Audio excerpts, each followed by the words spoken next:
আমরা ঘর আইছে, ঘরের টাকা আবার আইছে, আমরা আবার 315 লোক প্রাথমিক পর্যায়ে স্যাংশন। এটা তো প্রাথমিক পর্যায়ে স্যাংশন 7 কোটি, এটা প্রাথমিক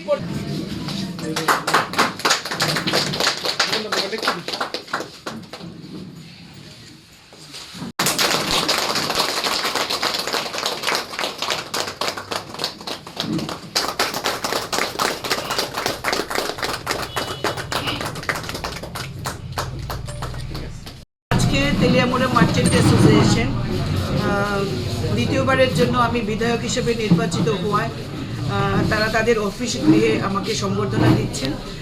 এবং আপনারা জানেন যে বিগত নির্বাচনেও মার্চেন্ট অ্যাসোসিয়েশন যেভাবে ভারতীয় জনতা পার্টির সঙ্গে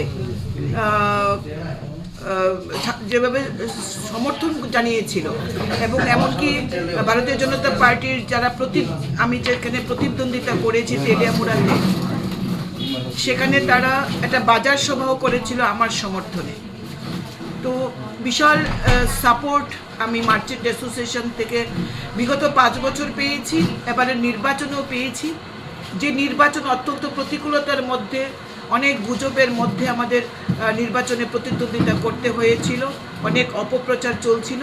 সেই সমস্ত অপপ্রচারকে ধূলিসাৎ করে তেলিয়ামুড়া মার্চেন্ট অ্যাসোসিয়েশন যেভাবে ভারতীয় জনতা পার্টির সঙ্গে থেকে আমাকে যেভাবে সমর্থন করেছিলেন, আমি তাদেরকে আমার কৃতজ্ঞতা জ্ঞাপন করছি আপনাদের মাধ্যমে। এবং আগামী দিনও তাদেরকে সাথে নিয়ে আমরা কাজ করব।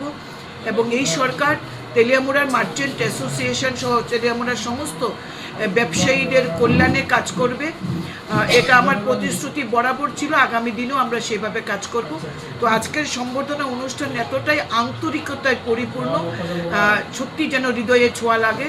বরাবর তারা আমাকে আশীর্বাদ করে এসেছেন। আজকেও আমার বড় জেঠুরা রয়েছেন যারা আমার বাবার সঙ্গেও সম্পর্কযুক্ত ছিলেন, আজকে তারাও এসেছেন আমাকে আশীর্বাদ জানাতে। আমি সত্যি খুব আনন্দিত এবং শিহরিত তাদের এই সম্বর্ধনা অনুষ্ঠানে। প্ল্যান করছিলাম যে একটা সিনেমা হল যদি আমরা করি, কিন্তু উত্তরণ বিল্ডিং এর ছাদ নাই, তেলিয়ামুড়ার লেগে খরচ করতে পারব ডেভেলপমেন্টে। আমরা এইভাবে 500,000 ব্যবসায়ীরা যেমন যায় এই ধরনের একটা ব্যবস্থা করে তেলিয়ামুড়ারে বড় করতে পারতেন না। ছাদ থাকলে কিন্তু ছাদের উপরে